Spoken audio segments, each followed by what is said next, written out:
আধ্যাত্মিক ও দিব্য জীবনের চর্চায় সকলকে জানাই স্বাগত। আমি আজ শ্রী রামকৃষ্ণের প্রার্থনা এই বিষয় নিয়ে পাঠ নিবেদন করব। প্রথমে ঠাকুরের প্রণাম মন্ত্র দিয়ে শুরু করছি। ওং স্থাপকায় চ ধর্মস্য সর্বধর্মস্বরূপিণে অবতার বরিষ্ঠায় রামকৃষ্ণায় তে নমো নমঃ। জয় ঠাকুর, জয় ঠাকুর, জয় ঠাকুর। শ্রী রামকৃষ্ণের প্রার্থনা অর্থাৎ ঠাকুরের প্রার্থনা কী ছিল? তিনি ছিলেন ত্যাগীশ্বর। স্বামীজি বলতেন ঠাকুর হলেন ত্যাগীশ্বর অর্থাৎ ত্যাগের বাদশাহ। তিনি ভগবানের কাছে অর্থাৎ মায়ের কাছে তিনি কি প্রার্থনা করতেন এবং প্রার্থনার বিষয়টি সম্পর্কে ঠাকুর কি বলছেন। প্রার্থনা মানে যাচনা, বাঞ্ছা, যাচা, চাওয়া, কামনা, অভিলাষ প্রভৃতি, এইগুলোকে আমরা মোটামুটি বুঝি। অভাব পূরণের জন্য মানুষ ভগবানের কাছে বা কোনো শক্তিমান বা ধনবান ব্যক্তির কাছে প্রার্থনা করে। শূন্য কলস ভর্তি হলে যেমন আর ভগভগ শব্দ হয় না, তেমনি মানুষের হৃদয় পূর্ণ হলে আর কোনো প্রার্থনা মুখ দিয়ে বের হয় না। তখন ইন্দ্রিয়গুলি শান্ত, মুখ নিশ্চুপ, মনের বৃত্তি নিরোধ হয়ে যায়। পূর্ণ কামের সকল ইচ্ছা পূর্ণ হয়ে গেলে সে অকাম, নিষ্কাম, আপ্তকাম এবং আত্মকাম হয়ে যায়। বৃহদারণ্যক উপনিষদে আছে কামময় এবয়ম পুরুষঃ, অর্থাৎ মনুষ্য জীব অবশ্যই কামময়। তার কামনা থেকে ওঠে সংকল্প, সংকল্প থেকে ওঠে কর্ম, কর্ম থেকে আসে ফল।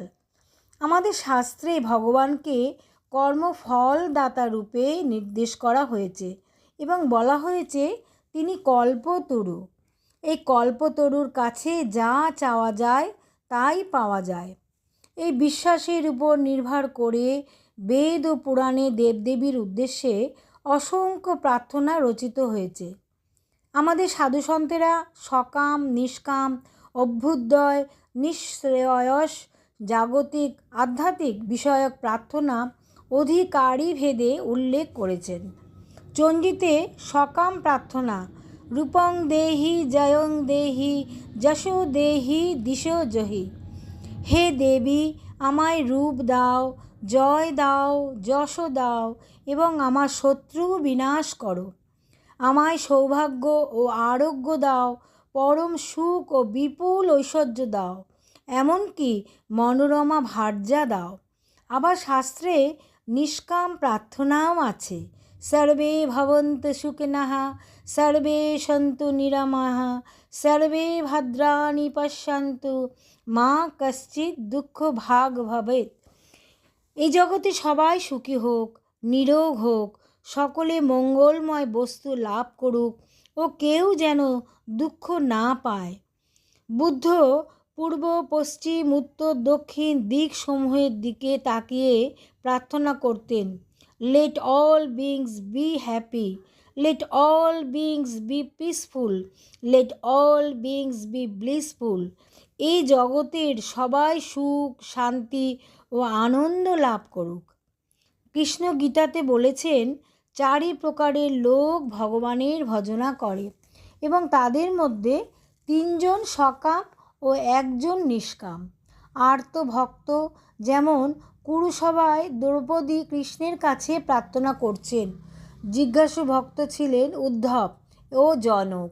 অর্থার্থী ভক্ত সুগ্রীব ও রাজা সুরথ। নিষ্কাম ভক্ত নারদ, প্রহ্লাদ, শুক ও সনকাদি ঋষিগণ। ঈশ্বর রসবৈ সহ, তিনি রসস্বরূপ, রসের উৎস, রসময়।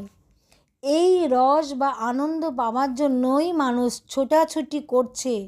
আনন্দ ছাড়া মানুষ বাঁচতেই পারে না। উপনিষদ বলছেন এতস্যৈ বা আনন্দম সস্যানি ভূতানি মাত্রাম উপজীবন্তি। এই আনন্দের অংশমাত্র অবলম্বনে অপর জীবগণ জীবন ধারণ করে। এই আনন্দ পাওয়ার জন্য মানুষ বিয়ে করে, সন্তান উৎপাদন করে, অর্থ উপার্জন করে এবং জগতের সব ভোগ্যবস্তু প্রার্থনা করে।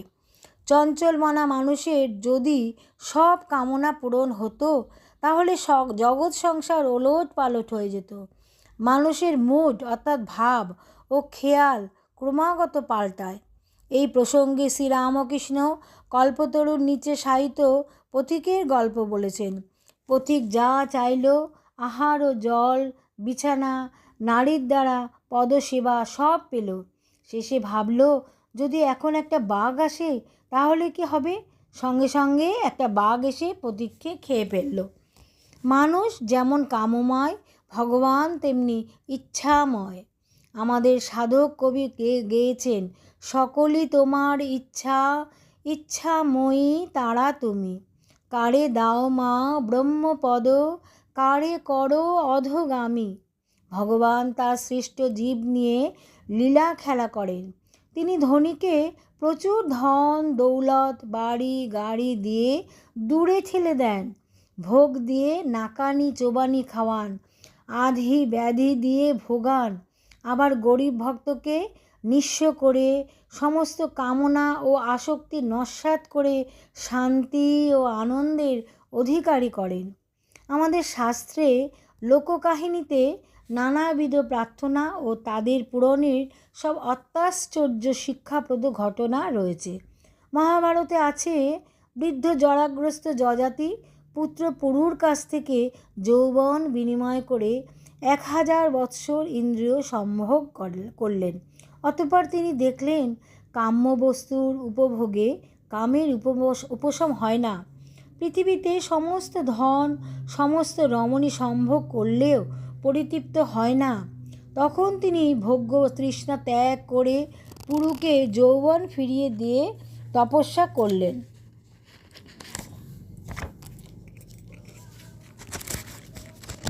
এইভাবে আমাদের জীবনে আমরা সংসারের থেকে অনেক কিছু শিখতে পারি এবং এই সকল গ্রন্থ পাঠ করে, যেখানে আমি ঠাকুরের অর্থাৎ শ্রী রামকৃষ্ণের প্রার্থনা কী ছিল সেইটি আমরা পাঠ করলাম এবং পাঠ করে আমরা সমৃদ্ধ হতে পারি এবং আমাদের আধ্যাত্মিক জীবনকে আমরা আরও উন্নত করতে পারি। আমাদের প্রার্থনা হবে নিষ্কাম এবং যেটুকু আমাদের সংসারে প্রয়োজন, শাস্ত্রে বলছে যে অর্থ তো উপার্জন করতেই হবে সন্তান পালন, সংসার পালনের জন্য, কিন্তু সকাম নয়, সেটি একটু নিষ্কামেরভাবে আমরা যেন প্রার্থনা করি ভগবানের প্রতি, ভগবৎ পদ প্রাপ্তির জন্য আমরা তার কাছে শরণাগতি করব এবং তিনি মঙ্গলময়, তিনি দয়াময়। যেটি আমাদের জন্য মঙ্গল তিনি আমাদের জন্য সেটিই দান করেন। অর্থাৎ পিতা পুত্রকে, জননী সন্তানকে তার মঙ্গলের জন্য, তার পরিপুষ্ট হওয়ার জন্য, তার শরীর পরিপুষ্ট, তার মন পরিপুষ্ট হওয়ার জন্য যেভাবে তিনি তার সন্তানকে পরিচর্যা করেন, সেবা করেন সন্তান, এবং স্বামীকে তার স্ত্রী সেবা করেন, এইভাবে আমরা জীবনে কিন্তু সেগুলো সব কিছু সকাম না হয়ে নিষ্কামভাবে আমরা করতে পারি এবং ভগবানের প্রতি তাকে নিবেদন করে এবং তার প্রতি উৎসর্গ করে আমরা সংসার জীবনকে আরও উন্নত করতে পারি। এবং আজকে যে বিষয় পাঠ করলাম, এটি ঠাকুরের প্রার্থনা এরকমই ছিল যে ভগবানের প্রতি আকুল প্রার্থনা আমাদের রাখতে হবে, তার প্রতি শরণাগতি করে। এবং সর্বোপরি যেটি 1 জানুয়ারিতে ঠাকুর কাশীরূপুর উদ্যানবাটিতে তিনি কল্পতরু তিনি হয়েছিলেন, তিনি সকল গৃহী ভক্তদের জন্য সবচেয়ে বেশি তিনি গৃহী ভক্তদের উদ্দেশ্যে তিনি আশীর্বাদ করেছিলেন যে তোমাদের চৈতন্য হোক, এবং সেই চৈতন্য লাভে আমাদের মনুষ্য জীবনে সর্বোপরি প্রার্থনা হওয়া উচিত। ঠাকুর সেটি বলেছিলেন যে তাদের আশীর্বাদ করেছিলেন যে তোমাদের চৈতন্য হোক, অর্থাৎ আমরা যদি চেতন লাভ করতে পারি, আমরা সচেতন হতে পারি জীবনে, তাহলে আমাদের জীবনে আর কোনো দ্বিধা সংশয় দুঃখ কষ্ট থাকবে না। আমরা সমস্ত অবস্থায় তার ভগবানের দান বলে মনে করব।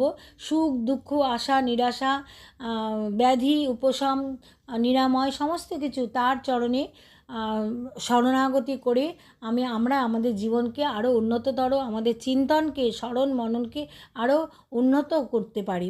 আজকে ঠাকুরের শ্রীরামকৃষ্ণ কৃষ্ণের প্রার্থনা কী ছিল ভগবানের কাছে, সেটি আমি পাঠ করে আমি নিজে সমৃদ্ধ হলাম এবং সকল ভক্তমণ্ডলী তারাও এই বিষয়ে শ্রবণ করবেন, করে তাদেরও অন্তর প্রার্থনা, তাদের জীবনের প্রার্থনা কী হবে আমরা এগুলো শিখতে পারি। আজকে ঠাকুরের কথা এই পর্যন্ত। সকলে ভালো থাকবেন, সকলকে ভালো রাখবেন এবং আগামী বছর সকলের জন্য মঙ্গলময় হোক, সকলে সুস্থ থাকবেন, আনন্দে থাকবেন, এই প্রার্থনা সকলের জন্য রইল। প্রীতি, শুভেচ্ছা, অভিনন্দন রইল আগামী বছরের জন্য। এবং আমার এই চ্যানেলটিকে সাবস্ক্রাইব করে আমার বেল আইকনকে প্রেস করে লাইক শেয়ার করে আমাকে উৎসাহিত করলে আমি আনন্দ পাবো, আরও বেশি বেশি করে ভগবানের কথা পাঠ করব। এই বলে আজকের কথা এই পর্যন্ত। জয় ঠাকুর, জয় ঠাকুর, জয় ঠাকুর। ওম শান্তি, ওম শান্তি, ওম শান্তি। হরি ওম তৎসৎ।